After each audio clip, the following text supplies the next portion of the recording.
కేవలం డబ్బు ఉంటే శుభం రాదు, డబ్బులో శుభం ఉండాలి. అది కేవలం అల్లా మాత్రమే ఇస్తాడు. అల్లా మనిషికి సంపద ఇచ్చినా సంపద ఇవ్వకపోయినా ఇవి రెండు కూడా అల్లా తరపు నుండి పరీక్షలే. అల్లా ఎవరు?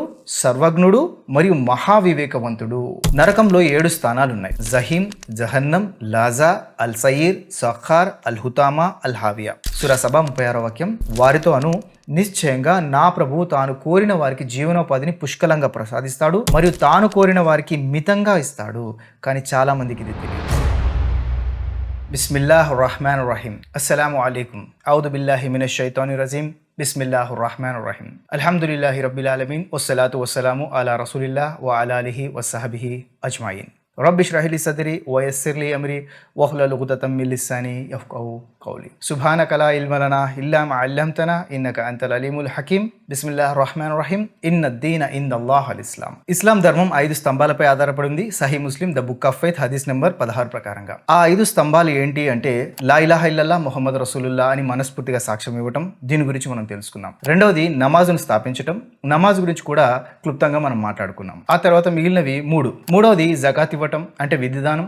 4వది రమజాన్ నెలలో ఉపవాసాలు ఉండటం. 5వది స్తోమత ఉంటే హజ్ చేయటం. జకాత్ ఇస్లాం మూల స్తంభాలలో 3వది. జకాత్ అంటే విధిగా చేయవలసిన దానం. ఈ విధిగా చేయవలసిన దానం సంవత్సరానికి ఒక్కసారి చేయవలసి ఉంటుంది. ఏ ముస్లిం దగ్గరైతే ఆస్తి మరియు సంపద ఉంటుందో ఆ ముస్లిం మాత్రమే జకాత్ విధిదానం చేయడానికి అర్హుడవుతాడు. బంగారం, వెండి, వ్యాపార సామాగ్రి, పశు సంపద, పండిన పంటలు, ఫలాలు మరియు నిధి నిక్షేపాల నుండి జకాత్ ఇవ్వవలసి ఉంటుంది. అయితే ఎంత ఆస్తి ఉంటే ముస్లిం పైన జకాత్ తప్పనిసరి అవుతుందో చాలా క్లియర్గా హదీసులలో వివరించబడ్డాయి. ఈ జకాత్ గురించి ఒక సందర్భంలో ప్రవక్త ముహమ్మద్ సల్లల్లాహు అలైహి వసల్లం వారు ఇలా బోధించారు. సహీ అల్ బుఖారీ హదీస్ నెంబర్ 1395. అల్లా వారి సంపదలపై దానాన్ని విధిగా చేశాడు. అంటే ఎవరి దగ్గరైతే సంపదలు ఆస్తులు ఉన్నాయో వారిపైన అల్లా దానాన్ని విధిగా చేశాడు. ఆ దానాన్ని సంపన్నుల నుండి తీసుకొని పేదవారికి ఇవ్వబడుతుంది అని చెప్పడం జరిగింది. అల్హమ్దులిల్లాహ్. ఏదైతే జకాత్ దానం ఉందో అది పేదవారి హక్కు, అంటే పేదవారికి చెందవలసినటువంటి దానం అని చెప్పడం జరిగింది.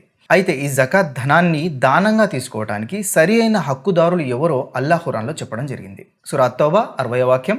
నిశ్చయంగా విధిదానాలు కేవలం యాచించు నిరుపేదలకు మరియు యాచించని పేదవారికి, జకాత్ వ్యవహారాలపై నియుక్తులైన వారికి మరియు ఎవరి హృదయాలైతే ఇస్లాం వైపుకు ఆకర్షిస్తున్నాయో వారి కొరకు, అలాగే బానిసల విముక్తి కొరకు, రుణగ్రస్తులైన వారి కొరకు అంటే అప్పుల పాలైన వారి కొరకు, అల్లాహ్ మార్గంలో శ్రమించే వారి కొరకు మరియు బాటసారుల కొరకు ఇది అల్లాహ్ నిర్ణయించిన ఒక విధి. మరియు అల్లాహ్ సర్వజ్ఞుడు, మహావివేకవంతుడు. అల్లాహు అక్బర్. అల్లాహ్ ఎవరు?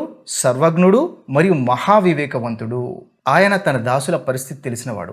ఎవరు దానం తీసుకునేందుకు అర్హులో ఎవరు అర్హులు కారో బాగా ఎరిగినవాడు అల్లాహ్ మాత్రమే. అందుకే అల్లాహ్ ఖురాన్లో ఆజ్ఞాపించాడు. సూరా అల్ బఖ్రా 2వ సూరా 43వ వాక్యంలో నమాజు స్థాపించండి, జకాత్ ఇవ్వండి అని. జకాత్ విధిదానం చేయడం వల్ల అనేక లాభాలున్నాయి. అందులో ఉదాహరణకి అల్లాహ్ జకాత్ అంటే విధిదానం చేసే వారి జీవితంలో శుభాలు ఇంకా సంపదలు అభివృద్ధి కలుగజేస్తాడు. అల్లాహ్ ఖురాన్లో వాగ్దానం చేశాడు. సూరా సబా 39వ వాక్యంలో మీరు అల్లాహ్ మార్గంలో ఖర్చు పెట్టేదంతా ఆయన మీకు తిరిగిస్తాడు మరియు ఆయనే సర్వశ్రేష్ఠుడైన జీవనోపాధి ప్రదాత.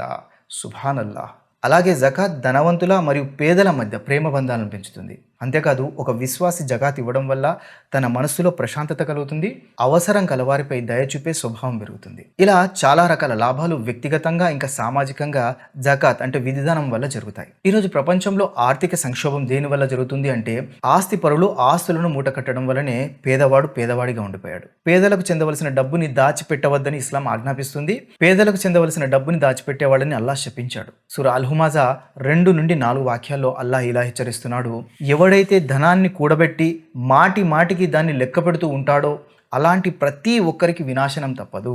తన ధనం తనను శాశ్వతంగా ఉంచుతుందని అతడు భావిస్తున్నాడు. అలా ఎంత మాత్రము జరగదు. అతడు రాబోయే జీవితంలో అంటే మరణాంతర జీవితంలో తప్పకుండా అణగదొక్కబడే నరకాగ్నిలో వేయబడతాడు.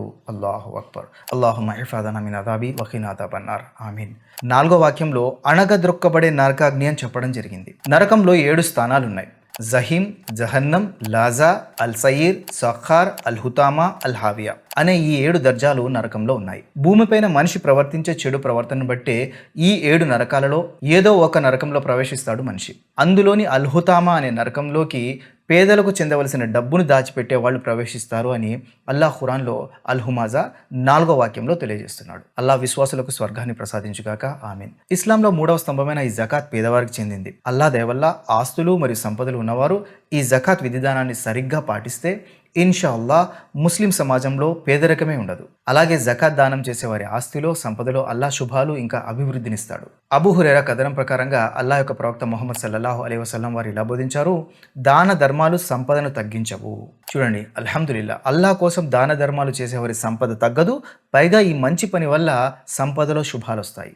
కేవలం డబ్బుంటే శుభం రాదు, డబ్బులో శుభం ఉండాలి. అది కేవలం అల్లాహ్ మాత్రమే ఇస్తాడు. ఆ శుభాన్ని పొందే మార్గం అల్లాహ్ మార్గంలో ఖర్చు పెట్టడం. సూరా సబా 36వ వాక్యం, వారితో అను, నిశ్చయంగా నా ప్రభువు తాను కోరిన వారికి జీవనోపాధిని పుష్కలంగా ప్రసాదిస్తాడు మరియు తాను కోరిన వారికి మితంగా ఇస్తాడు. కానీ చాలామందికి ఇది తెలియదు. అల్లాహ్ మనిషికి సంపద ఇచ్చినా సంపద ఇవ్వకపోయినా ఇవి రెండు కూడా అల్లాహ్ తరపు నుండి పరీక్షలే. ఎక్కువ సంపద ఉంటే ఎలా ఖర్చు చేస్తున్నావు అనేది పరీక్ష, సంపద తక్కువ ఉంటే ఎక్కువ సంపాదించడానికి ఏం చేస్తున్నావు అనేది మరో పరీక్ష. అల్లాహ్ విశ్వాసుల జీవితాన్ని సులువు చేయగాక ఆమీన్. సూరా సబా 37వ వాక్యంలో అల్లాహ్ అంటున్నాడు, మీ సంపద కానీ మరియు మీ సంతానం కానీ మిమ్మల్ని మా దగ్గరకు తేలేవు, కానీ విశ్వసించి సత్కార్యాలు చేసేవారు తప్ప. అల్లాహు అక్బర్, సుబ్హానల్లాహ్. ఈ సంపద సంతానం అల్లాహ్ దగ్గరికి అంటే మోక్షానికి చేర్చలేవు. అల్లాహ్ను విశ్వసించి అల్లాహ్ చెప్పిన మంచి పనులు చేసేవారే మోక్షానికి చేరుకుంటారు. అల్లాహ్ చెప్పినట్టుగా ఈ జీవితం గడిపితే ఇహలోకంలో కూడా శాంతి, ఇక మరణం తర్వాత పరలోకంలో మంచి స్థానం లభిస్తుంది. ఇస్లాం గురించి మరిన్ని విషయాలు రాబోయే ఎపిసోడ్స్లో చూద్దాం ఇన్షాల్లాహ్. సుబ్హాన రబ్బిక రబ్బిల్ ఇజ్జతి అమ్మా యసిఫూన్, వస్సలాముల్ అల్ ముర్సలీన్, వల్హమ్దులిల్లాహి రబ్బిల్ ఆలమీన్, అష్హదు అన్ లా ఇలాహా ఇల్లా అంత అస్తగ్ఫిరుక వ అతూబు ఇలైక్. అస్సలాము అలైకుం.